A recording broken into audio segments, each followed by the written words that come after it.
پہلے تو میں نے مسلمانوں کے اخلاق سنے تھے، اب تو میں نے دیکھ بھی لیے، پر یہ بتا جب 12,000 آیا تھا جان کیوں نہیں چھڑائی؟ تو حضرت چارہ کاٹتے کاٹتے رو پڑے، فرمانے لگے تو نہیں نہ جانتا یہ بیٹیاں سانجھی ہوتی ہیں، پتہ نہیں نا؟ میرے رسول پاک نے تو حاتم تائی کی بیٹی کے سر پہ کپڑا رکھ کے کہا تھا بیٹیاں برابر ہوتی ہیں، تو یہ نہیں پتا جب اس کی 6 بیٹیوں کی شادی ہوئی ہے میرے اندر روحانیت کتنی بڑی ہے۔ فرمایا پھر 12,000 آیا ہے تو 2-4 بچیاں پھر گئی ہیں، تجھے نہیں پتا میں اندر سے راضی کتنا ہوں، میں تیری نوکری کرتا رہوں گا، پتہ نہیں اللہ کتنی بیٹیوں کو بیاہ دے گا۔ اتنا رویا وہ عیسائی کے پیروں میں بیٹھ گیا، کہنے لگا بابا میں نے تیری مخالفت کی ہے پر تیرے قریب آ کے پتہ چلا ہے کہ تو بہت اونچے اخلاق کا مالک ہے، اور اگر تیرا یہ مقام ہے تو تجھے اخلاق سکھانے والے محمد عربی کی شان کتنی ہوگی۔ ظالم کی بولیے جاتے نہیں لوگ جھوٹے گواہ بن کے، وکیل صاحب کو نہیں پتا ہوتا کہ یہ بندہ مجرم ہے جو میرے پاس آیا، کیا مجرموں کے وکیل نہیں ہوتے؟ بولے تو اس کو پتہ نہیں ہوتا وکیل صاحب کو کہ یہ صاحب مجرم ہے میرے پاس مقدمہ لے کے آئے، اور اگر بے ادبی نہ ہو جائے تو میرا خیال ہے قاضی عدالت کو بھی پتا ہوتا ہے کہ مجرم کون ہے اور مظلوم۔ میرے نبی پاک صلی اللہ علیہ وسلم نے اس قدر زیادہ سختی فرمائی اس مسئلے میں، فرمایا جس کو پتا تھا کہ فلاں آدمی ظالم ہے، ظلم کر رہا، پھر وہ ظالم کا گواہ بنا یا اس نے ظالم کی مدد کی، کتنی کی؟ شارحین لکھتے ہیں چاہے اس نے ایک جملہ بول کے کی، چاہے ایک، سارے بولیے، چاہے ایک غریب کو اس نے ظلم کیا تو کہتے ہیں علاج یہ سی، چاہے ایک جملہ بول کے کی، شارحین اس حدیث کی شرح میں لکھتے ہیں ایک جملہ بول کے چاہے مدد کی، جس بندے نے کسی ظالم کی مدد کی کسی مقدمے میں یا کسی صورت میں اور اسے پتا تھا یہ ظالم ہے، میرے نبی پاک صلی اللہ تعالی علیہ وسلم فرماتے ہیں اگر اس نے مدد کی، ابھی ظالم کی بات نہیں ہو رہی، ظالم کے مددگار کی بات ہو رہی، اگر کسی نے ظالم کی مدد کی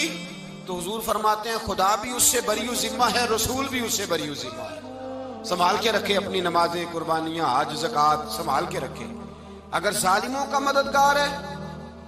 الیکشن آ لینے دے، آپ کو نظر آ جائے گا کون کون ظالموں کا مددگار ہے، نظر آ جائے گا۔ اپنی جیب سے لوگ پیسے دے کے ظالموں کی مدد کریں گے، ان کے فلیکس چھپوائیں گے، بورڈ لگوائیں گے، جیبوں سے پیسے دے کے۔ ہم نے خود آگ لگائی ہے چمن میں اپنے، بے سبب گردشی ایام کو الزام نہ دو، ہم نے خود نور کا ظلمت سے کیا ہے سودا، کر کے توہین سحر شام کو الزام نہ دو۔ ظالموں کے مددگار میدان میں آ گئے، یہ چھوٹا لفظ نہیں، میرے حبیب پاک صلی اللہ علیہ وسلم نے فرمایا جو ظالم کا مددگار ہے سن لے جو سجن کے ساتھ کچہری جاتا ہے، وہ یاد رکھے جو دوست کا گواہ بنتا ہے، وہ یاد رکھے جو کہتا ہے میں مانگی گیا تھا، مجھے بلایا گیا تھا قبضہ چھڑانے کے لیے کسی غریب بیوہ کی جائیداد پہ، وہ سن لے تو مدد کر کے نہیں آیا، تو خدا کے ذمے سے نکل گیا ہے۔ رسول پاک نے فرمایا تیرا میرا تعلق ختم ہو گیا، تو ظالم کا مددگار ہو گیا، پھر تو کہتا میں بے چین ہوں، میں بے قرار ہوں، میں آزمائش کا شکار ہوں، پلٹ کے دیکھ تو صحیح تیرا گناہ کتنا بڑا ہے۔ میرے نبی پاک صلی اللہ علیہ وسلم کا ایک اور فرمان سن لیں، ابن ماجہ ابو داؤد میں موجود ہے، اس حدیث کو آپ نے یاد کر لینا ہے، کر لیں گے انشاءاللہ، سارے کہیے انشاءاللہ، کر لیں گے یاد۔ حضور صلی اللہ علیہ وسلم نے فرمایا اگر تو ظالم کی مدد کرے گا نا، یہ لفظ دل کی تختی پہ لکھ لینا، یہ مکافات عمل ہے، مکافات عمل دنیا، ادھر کرو گے تو ادھر بھرو گے۔ فرمایا اگر تو کسی ظالم کی مدد کرے گا، سن لے حضور کا فرمان ہے، اگر تو ابن ماجہ ابو داؤد سیاہ میں موجود ہے، فرمایا اگر تو کسی ظالم کی مدد کرے گا تو رب تعالیٰ مرنے سے پہلے تیرے اوپر بھی ظالم کو مسلط کر دے گا،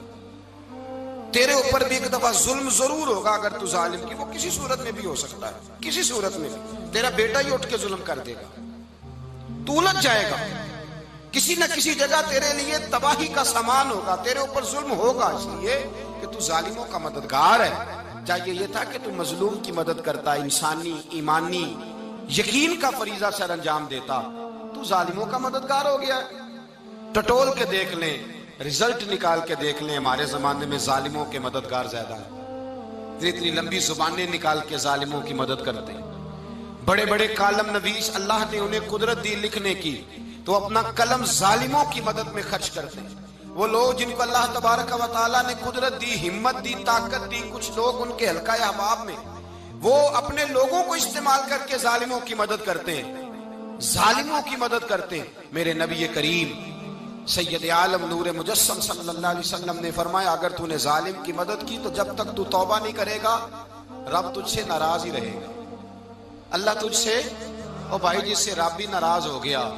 نہ کھانا نہ پینا نہ سونا نہ جاگنا نہ نیند، پھر تیری ہر چیز تیرے لیے آزمائش ہو جائے گی، پھر تیرا سایہ بھی تیرے لیے خوف کا سامان بنے گا، پھر زندگی جیتی جاگتی لاش بن جائے گی، تو اپنے کندھوں پر اپنی میت اٹھائے پھرے گا جب تو ظالم کا مددگار ہوگا۔ اور نبی پاک صلی اللہ علیہ وسلم نے فرمایا ظالموں کا مددگار بھی ظالم ہوتا ہے، ظالموں کا مددگار بھی، سارے بولے ظالموں کا مددگار بھی نہیں، کو نہیں، آپ سارے نہیں بولے، ایک دفعہ بولے ظالموں کا مددگار بھی، پکی بات ہے، ظالموں کا مددگار بھی۔ اللہ اکبر، جس کا یارانہ ہو، جس کا دوستانہ ہو، جو کہے میں نے نا اس کو اوکھے ویلے کے لیے ظالم کو یاد رکھا ہوا ہے۔ کبھی مشکل میں رکھے نہیں ہوئے لوگوں نے ظالم دوست، کہتے میں نے رکھے ہوئے ہیں، بلکہ ہمارے دیہات میں تو کہتے ہیں میں نے بازو بنائے ہوئے ہیں۔ کس کو بازو بنا لیا؟ ظالم بھی کبھی بازو ہوتا ہے، جو ظلم کی تلوار لیے میدان میں کھڑا ہے۔ قارون، حامان، فرعون، نمرود کا حال نہیں لوگوں نے دیکھا؟ اپنے زمانے میں آپ نے کتنے لوگ نہیں دیکھے جن کے سائے سے، آواز سے لوگ کانپتے تھے؟ پھر پولیس کی گاڑیوں میں وہ اس طرح مردہ پڑے کہ دنیا نے تماشا دیکھا ان کا۔ یہ رنگ ہم نے دیکھے نہیں اپنے آنکھوں سے۔ فرمایا ظالم کا مددگار بھی، جو کار میں بٹھا کے لے کے گیا وہ بھی ظالم، جس نے چائے پلائی وہ بھی، جس شخص نے کھانا کھلایا وہ بھی، جو کچہری تک ساتھ گیا وہ بھی، جس نے فلیکس کے نیچے، بڑے شرابی کے نیچے چھوٹی اپنی فوٹو لگائی وہ بھی، جو ووٹ کی پرچی ڈالنے گیا وہ بھی۔ کہہ دینا باہر نکل کے کہ حضرت صاحب نے سیاسی تقریر کی ہے، کہہ دینا، پر بات تو سچی ہے نا۔ خوگرے حمد سے تھوڑا سا گلا بھی سن لے، خوگرے حمد سے تھوڑا سا بھی گلا۔ امام مالک کے پاس ایک بندہ آیا، اس نے کہا حضور میں درزی ہوں،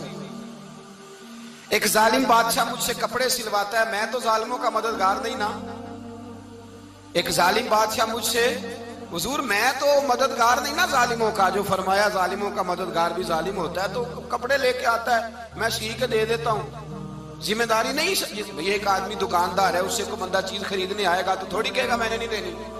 تو دے گا۔ کوئی بندہ اگر کسی شخص سے کوئی کام کہتا ہے جو اس کی فیلڈ ہے، اس کا شعبہ ہے، اس کا معاش کا وہ سلسلہ ہے، کہتے ہیں یا رسول اللہ صلی اللہ علیہ وسلم ظالموں کا مددگار بھی ظالم، حضور نے فرما دیا۔ تو امام مالک سے بندے نے مسئلہ پوچھا، دل کی تختی پہ لکھنے والی باتیں ہیں، کہا حضور میں درزی ہوں، ظالم کپڑے سلواتے ہیں، میں تو مددگار نہیں نا۔ امام صاحب کہنے لگے نہیں، مددگار تو وہ ہوگا جو تجھے سوئی دھاگا فراہم کرے گا، تو پورے کپڑے سی کے دیتا ہے، تو خود بہت بڑا ظالم ہے، تو پورے سوٹ سی کے دیتا ہے، تو بہت بڑا ظالم خود ہے۔ مددگار تو وہ ہوگا جو تجھے دھاگا دے گا، جو تجھے بٹن دے گا، جو تجھے نلکی دے گا، جو ظالم سے اتنی نفرت ظلم کر کے بندہ ہے۔ یہاں تو ہمارے زمانے میں ہیرو بن جاتے ہیں لوگ، ظالم ہیرو ہے، لوگ اس سے ڈرتے پھرتے ہیں، گھومتے پھرتے ہیں، اور بہت سارے کم مزاج لوگ اس کے پیچھے ہاتھ باندھ کے پھرتے ہیں۔ ظالموں کی مدد کرنا، ظالموں کے ساتھ رہنا، یہ ظلم ہے، ظلم، یہ زیادتی ہے۔ میرے نبی پاک صلی اللہ تعالی علیہ وآلہ وسلم نے ارشاد فرمایا، یاد رکھو رب فرماتا ہے میں مظلوم کی مدد ضرور کروں گا، چاہے جلدی کروں چاہے دیر سے کروں، میں مظلوم کی مدد۔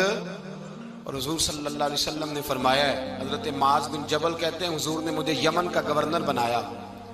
جب میں جانے لگا نا تو حضور نے بڑی نصیحتیں کی، بخاری میں موجود ہے، فرماتے ہیں جب میں پلٹنے لگا تو میرے رسول نے فرمایا معاذ ایک منٹ ٹھہر جا، ایک بات میری یاد رکھنا، اس کو نہ بھولنا۔ کہا حضور کیا؟ فرمایا دیکھنا کسی پہ ظلم نہ کر بیٹھنا، کہیں تجھ سے زیادتی نہ ہو جائے۔ محبوبہ پھر حضور نے فرمایا سن میرے معاذ، میں تجھے گورنر بنا رہا ہوں، زیادتی نہ کر بیٹھنا۔ یا رسول اللہ صلی اللہ علیہ وسلم کیا ہوتا ہے؟ تو میرے کریم نے فرمایا جب مظلوم دعا کے لیے ہاتھ اٹھاتا ہے تو عرش کا مالک کہتا ہے فرشتوں پیچھے ہٹ جاؤ، عرش کا مالک کہتا ہے فرشتوں پیچھے ہٹ جاؤ۔